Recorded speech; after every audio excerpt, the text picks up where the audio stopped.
I wanted to start out by talking about all the stuff Trump is doing, but specifically, he spoke on Thursday at the National Prayer Breakfast, which makes it sound like it's this all inclusive, pan religious, everyone's welcome thing, but it's really just in a white evangelical Christian gathering. And it's not even a private one anymore. They did this one in the Capitol, I think, for the first time ever. But during the National Prayer Breakfast, Donald Trump spoke there and he announced the formation of a Justice Department task force whose entire job is to eliminate anti-Christian bias in the federal government. And if you're a normal person who follows the news, you should have heard that and thought, what anti-Christian bias? I've never seen any anti-Christian bias. How is it possible that there is bias against like the most popular religion in the country? Like, what's next? Are we going to do bias against white people? Like, if it exists, sure, let's get rid of it. But it doesn't really exist to the point where you need a special dedicated task force to stamp it out. And by the way, in the federal government, 87% of the new Congress, including Democrats, is Christian. 98% of Republicans in Congress are Christian. So I'd say Christianity is doing just fine. So complaining that Christians have it rough really doesn't make sense. And if you're going to say there's bias against them, you better come prepared with a lot of really, really good examples of it. Because otherwise, like if you're going to say Christians have it rough, well, I know a whole bunch of religious and non-religious groups who will love to trade places with Christians, at least with regard to how much political power they have. So when Trump said he's going to have this Justice Department task force, what he meant was that he was going to release an executive order all about this, and he did. And let me show you that right now. This is the beginning of his executive order eradicating anti-Christian bias. And if you skip through the formalities, this is where he starts to say interesting stuff. Okay. This is where he's going to talk about the examples of bias, and let's go through them because they're all BS. So, okay, the previous administration engaged in an egregious pattern of targeting peaceful Christians while ignoring violent anti-Christian offenses. The Biden Department of Justice sought to squelch faith in the public square by bringing federal criminal charges and obtaining, in numerous cases, multi-year prison sentences against nearly 24 peaceful pro-life Christians for praying and demonstrating outside abortion facilities. And he goes on to say, I rectified this injustice on January 23rd by issuing pardons in these cases.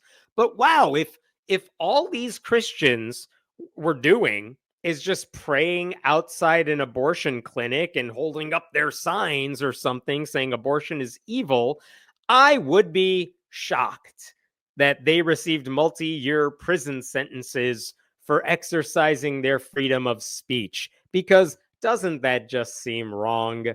Well, it turns out if you actually look at the details of whatever the hell Trump is talking about, you realize nothing he just said is the truth. Here's what actually happened in that particular case. Are you ready for this? Here's a headline from 2022 about those people in question. Look at the date on this story, March 30th, 2022. 9 anti-abortion protesters were indicted Wednesday and accused of invading a reproductive health care clinic here in October. The 9 people forcefully entered the clinic and set about blocking 2 doors to the medical facility using their bodies, furniture, chains, and rope. Does that sound like they're just holding up signs outside the building or praying peacefully on the outside? No, they're actively blocking healthcare. That's what they're doing. That's why they were punished for it. And by the way, one of the people who was involved in that is this woman, Lauren Handy. And check this out. She was sentenced to 5 years in prison for leading the blockade by directing blockaders to link themselves together with locks and chains to block the clinic's doors. They don't want anyone getting health care. A nurse sprained her ankle when one person pushed her while entering the clinic, and a woman was accosted by another blockader while having labor pains. So they're literally attacking medical providers and women seeking medical care who oh, that woman was pregnant, by the way. Oh, and then that last line is just kind of hey, by the way, police found 5 fetuses in Handy's home after she was indicted. She's just randomly hoarding fetuses in her bedroom for who knows what. Like, none of this is peaceful. None of this is prayer. Like, none of this is just demonstrating outside the clinic. They were like domestic terrorists who went inside and tried to hurt people and did hurt people. These are not victims of anti Christian bias. You get my point? These were Christians who wanted others to suffer. That's why Trump was wrong to pardon them. And that's why they're absolutely not examples of anti Christian bias. Okay, what else does this Trump order go on to say? Here's the next example Trump mentions. At the same time, Catholic churches, charities, and pro life centers sought justice for violence, theft, and arson perpetrated against them, which the Biden Department of Justice largely ignored. After more than 100 attacks, the House of Representatives passed a resolution condemning the violence and calling on the Biden administration to enforce the law. Look, if churches and any institutions, nonprofits, are being set on fire, and they're like being damaged like that, okay, we should absolutely make sure use the power of the Justice Department to put a stop to it. But when you actually look at the details of this story, that's not what happened as well. This is from USA Today, but this is where Trump is getting this from. A conservative advocacy group, Catholic Vote, has tracked at least 318 attacks perpetrated against Catholic churches. However, the tracking page acknowledges the vast majority have only involved property destruction, such as graffiti and broken windows. A letter sent to the group to the Justice Department urging more prosecutions caught the attention of key conservative politicians. So just to pause there for a second, yes, some vandalism occurred, but it was relatively small scale stuff, broken windows, graffiti. Those are not the sort of things you need to call in the big dogs for. Like, you can go to your local police department for things like that. Why would you involve the Justice Department? And by the way, I appreciate this next paragraph here. The number of vandalism incidents against churches remains small compared with incidents targeting abortion clinics. So if you're really worried about bias, it's not happening to the churches. So that's another example of how Trump is lying to make his point. Just to be clear, if there are serious acts of vandalism against Catholic churches or any organization like that, I think they should absolutely be prosecuted with the same vigor as other crimes. But there's no evidence the Biden administration was actively ignoring incidents like that. So there was no bias. Here's the one that really shocked me. This is the next paragraph in the executive order. Check this out. Then in 2023, an FBI memorandum asserted that radical traditionalist Catholics were domestic terrorism threats and suggested infiltrating Catholic churches as threat mitigation. This later retracted FBI memorandum cited as support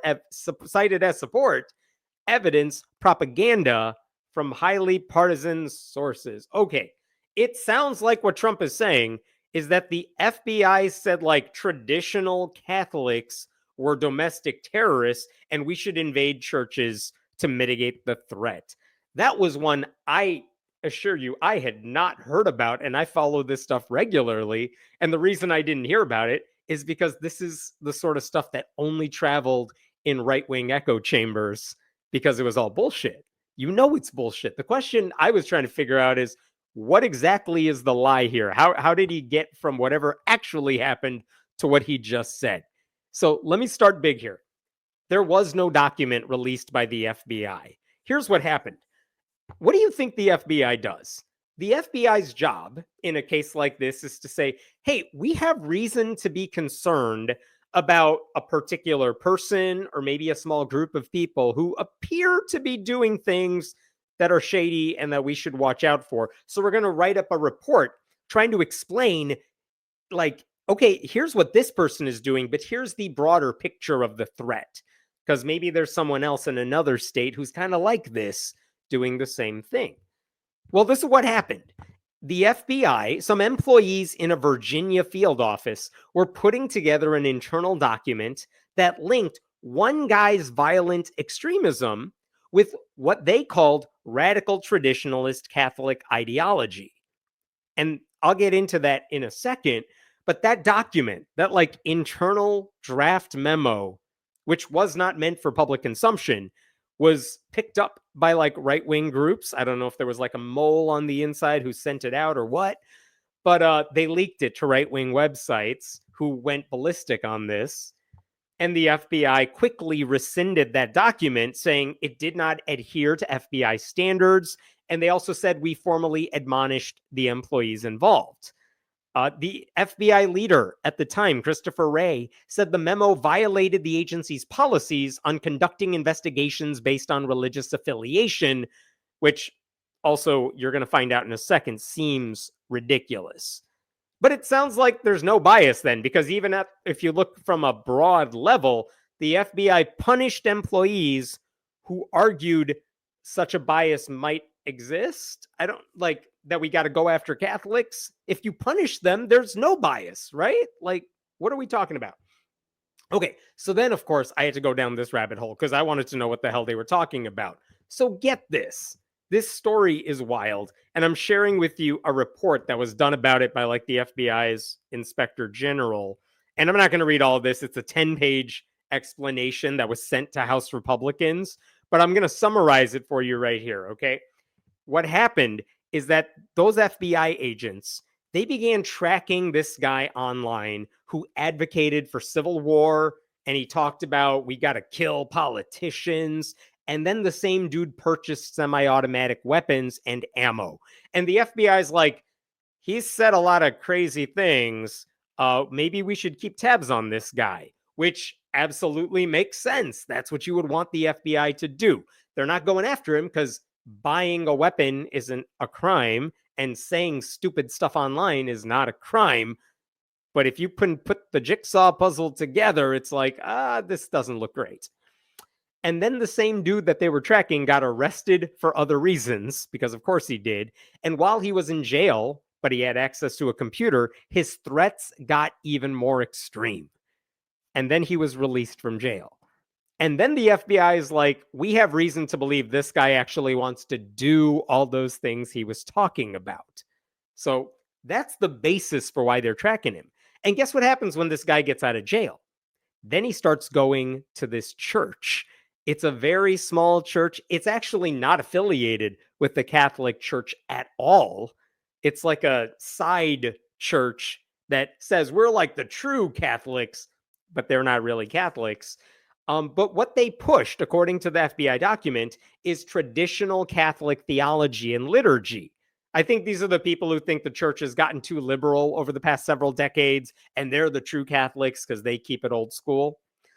Anyway, this guy that they were tracking, he started describing himself, like in his social media profile bios, as fascist and Catholic and a rad trad Catholic clerical fascist, like a radical traditional Catholic clerical fascist. And even worse, it appeared that he was using that church he went to round up other people who might be able to help him in his future attacks. That's why this dude was scary. So what did the FBI do? They arrested this guy. I think they had enough cause to say, we got to stop this before something actually happens. And then you know what the FBI did? They spoke to that church's priest. They spoke to the choir director. They spoke to other members of the church. And as soon as the FBI went to go talk to these people, you know what they all did? They all said, are we talking about that dude? Because he scares the shit out of us. Like everyone at this church is like, yeah, that guy was creeping us out. And we understand why you were talking to us. They said this guy was unusual and concerning and said a lot of racist stuff. So the point is, the church, it turned out, was not really the problem. It was just this one dude. And when those FBI analysts started drafting a memo about all this, they wanted to note areas of concern for the future. And one possibility is there is a link between this dude's extremism and his faith. But even that possibility was dismissed. You know by who? By the same FBI analyst who pointed out that this guy was on our radar long before he joined this church. But if this guy was recruiting members at this pseudo-Catholic church, maybe there is reason to look into, is there anything this church is preaching that we need to look at? Just to identify potential threats in the future. And by the way, when they were looking into all that, they found out there were two other guys also on the FBI's radar somewhere else who had similar extremist ideologies and a connection to the same type of church. That's why they put out this memo saying, hey, you guys, this looks like an area we should be concerned about. And hey, FBI, maybe we should just look into this before anything bad actually happens. You know what? That's the sort of thing I want the FBI to do. I want them using manpower to dig into these potential causes for concern. But the technical ways, I guess, these analysts went about doing it, that's the reason the FBI rescinded it. Not because they were wrong about all this, but because maybe there was political pressure to shut this down because you said the word Catholic or traditional Catholic, whatever. One of the other things the right-wing people picked up on is that in the memo that was circulated, they were trying to describe what it is this pseudo-Catholic church believes in. And they mentioned, well, the people here believe in a traditional Latin mass as opposed to most regular churches these days. So the right-wing people claimed, oh, they're going after old school Catholics. That's why this is bigotry. So anyway, I know it's a long story, but you could tell how fascinating this was when you go down that rabbit hole. So when you go back to what Trump was saying, and let me show you what he was saying again. Look at how he described all this.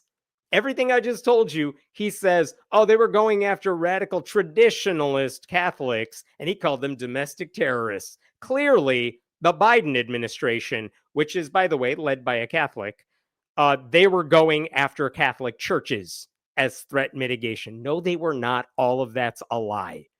That's the biggest lie in this entire thing. Okay, there's one other thing he says here, the next paragraph, and then I'll put an end to this, but this is also worth talking about. The Biden Department of Education sought to repeal religious liberty protections for faith-based organizations on college campuses. No, we'll pause there. That's a lie. Here's what happened. In 2023, the Department of Education said maybe we should get rid of some of the Trump-era rules that made things really confusing because the Trump administration, the first one, said any college that gets federal money has to recognize religious groups on college campuses as like registered student organizations and give them access to funding and meeting space. Now, if you're the Biden administration, why would you want to get rid of that rule? That seems perfectly fine. And the reason is, one, religious discrimination is already prohibited, so you don't need another rule for that. But two, what the Trump rules actually did is if there was a religious group on campus that said, we don't like women in positions of leadership, or we don't let gay people into our club, or we don't let people of color into our group, and they did it under the name of faith, the Trump rules said the college still has to allow that group to get all the privileges of a registered group on campus. And the Biden administration said, no, if you're getting federal money and you're a college that's getting federal money, you're allowed to say, no, we don't allow discrimination in any of our student groups. Of course, Christian groups are allowed and Muslim groups, etc., and atheist groups. But if you're going to promote discrimination like that, no, we're not allowing that.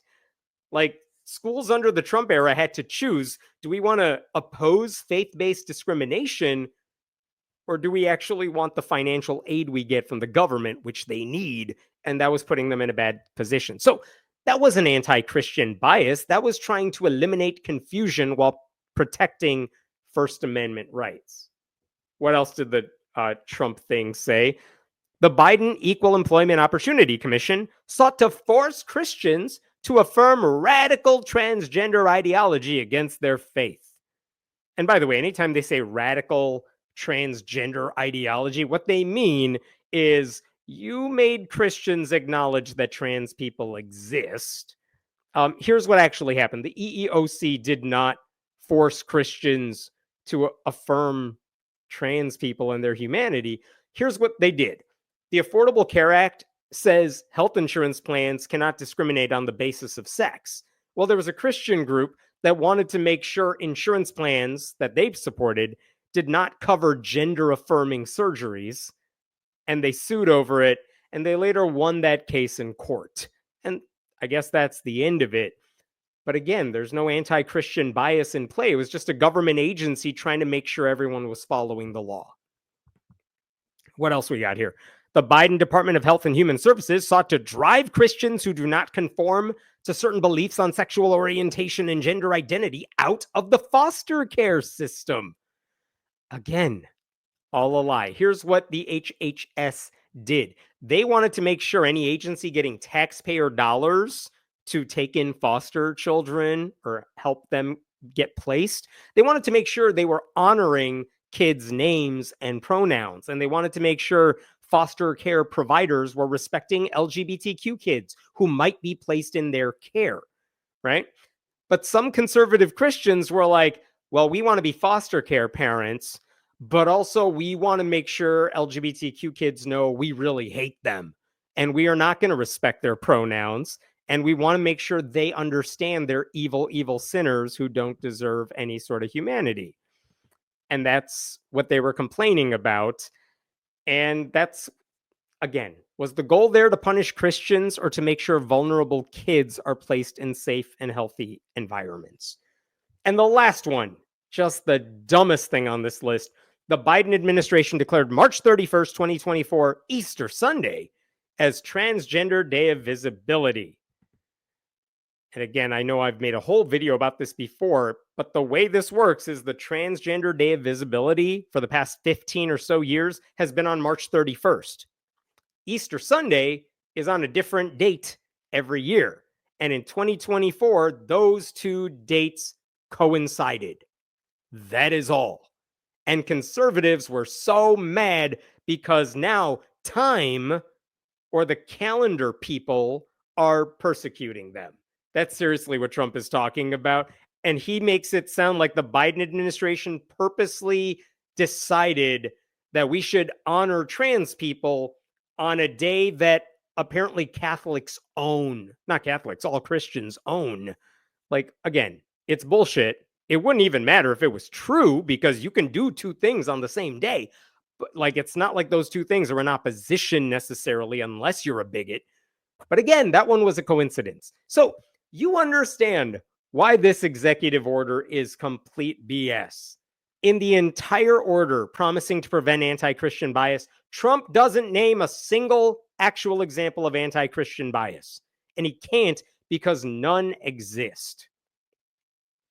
This task force is now going to be led by new Attorney General Pam Bondi, as well as the bulk of his eventual cabinet and a whole bunch of other people. And one of the things the executive order says is they have to identify anything that has contributed to unlawful anti-Christian governmental or private conduct. But again, there's zero examples of Christians being made to do anything against their will that they find unlawful. I don't know. I feel like what's going to happen is this task force is going to say, well, we saw that one agency once told people happy holidays and we made them say Merry Christmas because how dare they hate Christians. And then they're going to declare victory and say they solved this problem that they just made up out of thin air. Like, this is not about anti-Christian bias, much less eradicating it. This is a symbolic move to reinforce white Christian supremacy.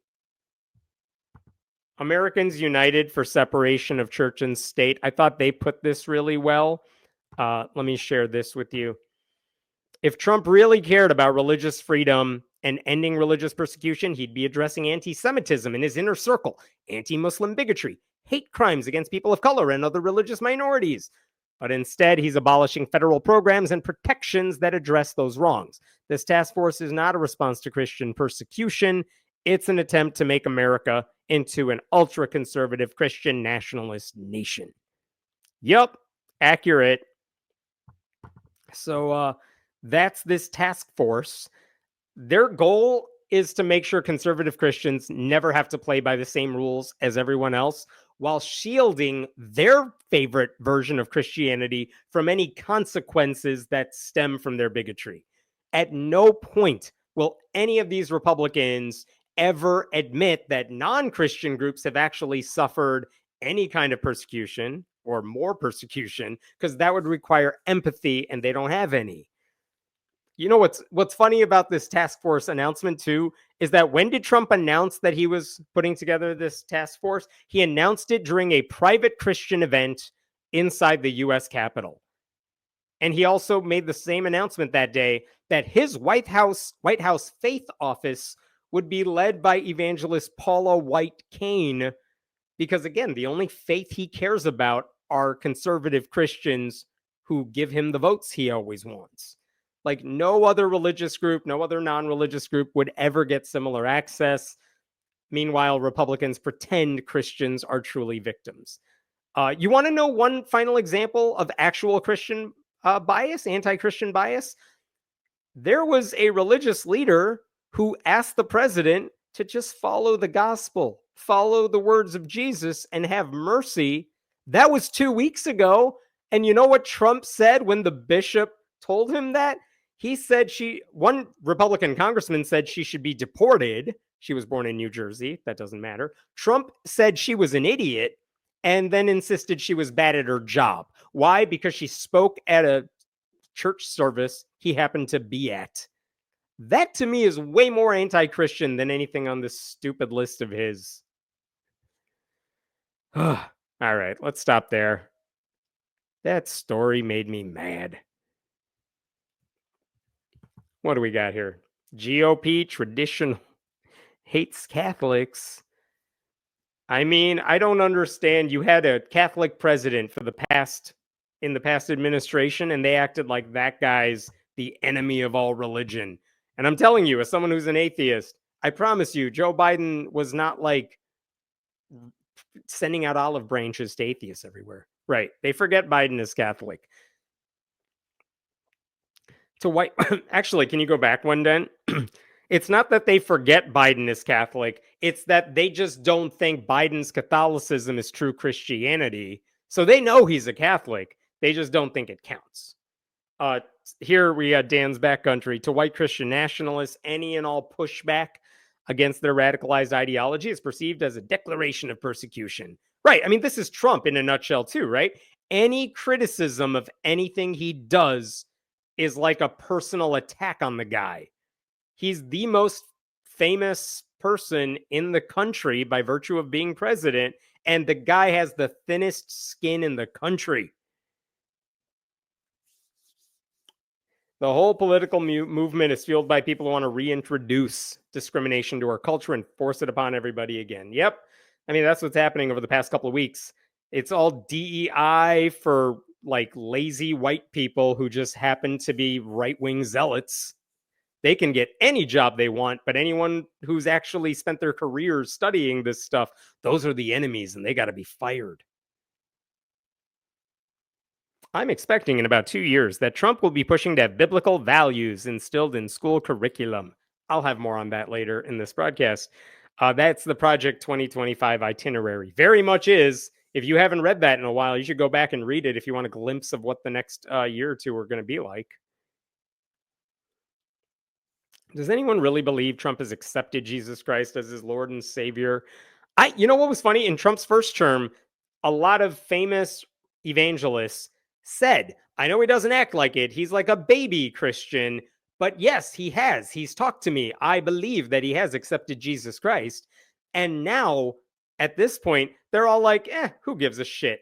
He supports us and he'll do whatever we tell him to do. So does it really matter what religion he is? As long as he pays them lip service, these right-wing like white evangelicals, they will let everything slide as long as he pays them lip service. That's how pathetic their moral virtue is. Oh, thanks so much for that donation. Welcome back to Fridays. Yeah, I have never seen a single grown adult that complains anywhere near as much as Trump. God, his whining is annoying. No kidding. And we're all stuck with it because a bunch of people stayed home on election day. I don't think I can let that one go. Easter is weed day this year. Yeah, go. Hey, Republicans, go all out and just say you're going to end legalized marijuana. See how that goes for you.